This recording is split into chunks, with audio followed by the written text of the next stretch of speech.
Level 1. You just got the job. You are 24 years old and 3 months behind on rent. Your degree is in business administration.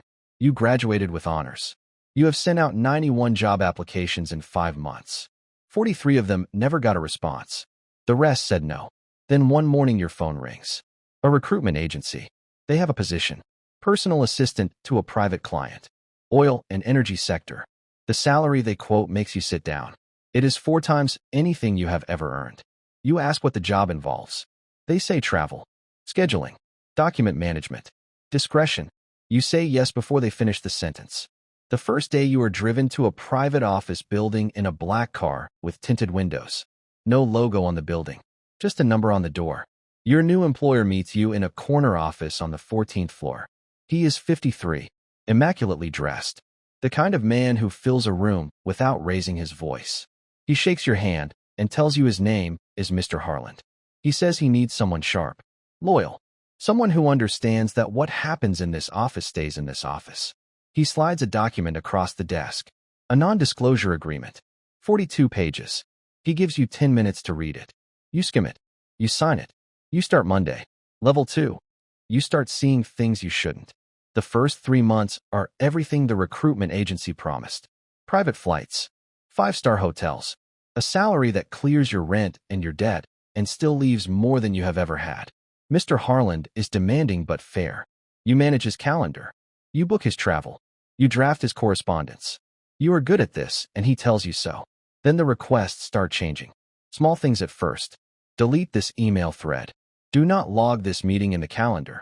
Tell his wife he is in Lagos when he is actually in Geneva. You tell yourself this is just how powerful men operate. Privacy. Discretion. You signed an NDA. This is what that means. Then he asks you to transfer funds between 2 accounts. He gives you the account numbers on a piece of paper and tells you to burn the paper after. The amount is $3 million. You do it. You burn the paper. You do not ask where the money came from or where it is going. A man starts appearing at the office every few weeks. No name given. You are never introduced. He arrives through the back entrance. He and Mr. Harland meet alone for exactly 1 hour every time. When he leaves, Mr. Harland always comes out of the meeting in a very specific mood. Quiet. Focused. Like something has been decided. You learn not to be near that corridor on those days. One afternoon you are. You hear 2 words through the door before you walk away. Environmental report. You do not know what that means yet. You will. Level 3. You are in too deep. 18 months and you know enough to understand what Mr. Harland's business actually is. The oil fields his company operates in West Africa have been leaking for 14 months. The environmental reports showing the damage have been buried. Local communities downstream from the fields have been getting sick. A regional government official has been paid to keep inspectors away. The payments go through a shell company registered in Malta. You have moved money into that account 6 times. You did not know what it was for the first time. By the 6th time you did, you tell yourself you are just following instructions, that you did not make these decisions, that the man giving the orders is the one responsible. But your name is on the transfer confirmations. Your signature is on 3 of the logistics documents. You are not a witness anymore. You are a participant.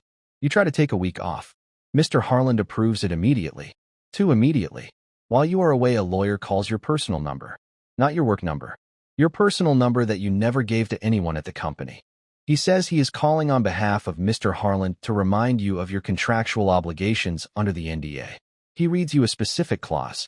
It says that any disclosure of proprietary business information to any third party, including law enforcement, carries a civil penalty of $15 million. He wishes you a pleasant holiday. You sit on the edge of your hotel bed for a very long time. You go back to work on Monday. Level 4. You know too much. In your 2nd year, a man dies. A safety inspector at one of the West African oil facilities. He had been filing internal complaints about the leak for months. Nobody acted on them. One morning, he is found at the base of a maintenance structure at the facility. The official report says accidental fall. You are asked to file the report. You are given the exact wording to use. Accidental fall. No suspicious circumstances. Matter closed. You type it. You file it. You do not sleep properly for 3 weeks. Mr. Harland starts watching you differently. Not obviously, but you notice. The way he pauses before answering when you ask routine questions. The way his assistant before you left so suddenly that her desk was cleared before you arrived for your first day. You never thought about that until now. You start making copies of everything. Quietly, carefully. A USB drive you keep at home. Transfer confirmations. Email threads. Logistics documents. The environmental reports that were supposed to be destroyed.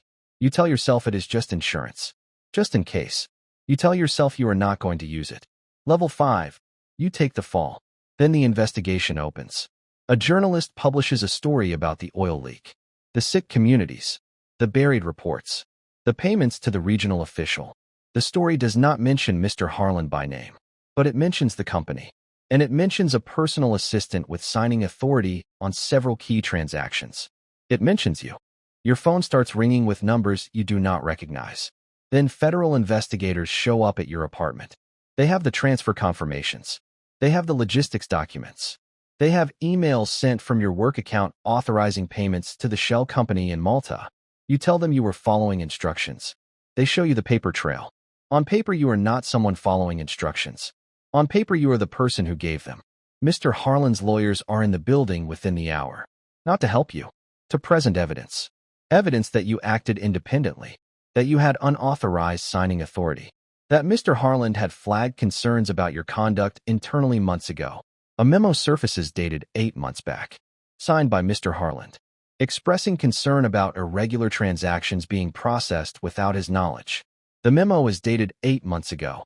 You have never seen it before in your life. But it exists. It is real. It has the right signatures and the right letterhead and the right filing reference number. Someone built this a long time before today. Your lawyer tells you the evidence against you is significant. The transfers, the documents, the filing of the safety inspector's death report, all of it pointing at you, and impossible to explain away without sounding like exactly what Mr. Harlan's lawyers are saying you are. A rogue employee who acted alone. You tell your lawyer about the USB drive at home. He goes to get it. It is gone.